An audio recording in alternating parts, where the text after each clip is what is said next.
આડિયામાં શું થયું કે એક હાથી ડિસ્ટર્બ થઈ ગયો અને એ હાથી ડિસ્ટર્બ થઈ ગયો એને કારણે બીજા 2 હાથી પણ ડિસ્ટર્બ થયા, એટલે કુલ 3 હાથી ડિસ્ટર્બ થઈ ગયા અને દોડવા માંડ્યા.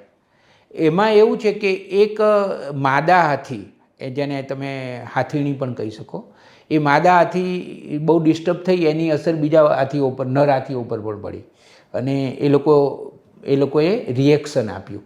હવે જે હાથીની પ્રતિક્રિયા હતી ને, એ પ્રતિક્રિયા હતી અવાજને કારણે, કારણ કે અવાજની માત્રા એટલી બધી હતી કે એ લોકો સહન ના કરી શક્યા અને એને કારણે એ લોકો દોડવા માંડ્યા. હાથીઓ, એક હાથી દોડ્યો, એની પાછળ બીજા 2 હાથી દોડ્યા અને પછી તો જોકે નસીબ સારું અમદાવાદનું, અને ભગવાન જગન્નાથે અમદાવાદ ઉપર બહુ જ મોટો ઉપકાર કર્યો કે મોટી દુર્ઘટના વિધિબેન ના થઈ.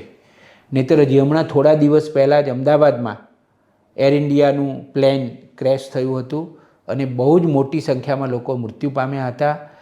આપણે ખાલી કલ્પના કરીએ છીએ તો આમ અંદર કમકમાટી થઈ જાય છે કે ધારો કે આ હાથીઓને કારણે થોડા લોકોના મૃત્યુ થયા હોત તો આખા ભારતમાં અને વિશ્વમાં પાછું અમદાવાદનું નામ બીજી વખત બદનામ થાત. ગુજરાત સરકારે તાત્કાલિક ખૂબ ઝડપથી ગુજરાતમાં ડીજે ઉપર પ્રતિબંધ લાદી દેવાની જરૂર છે.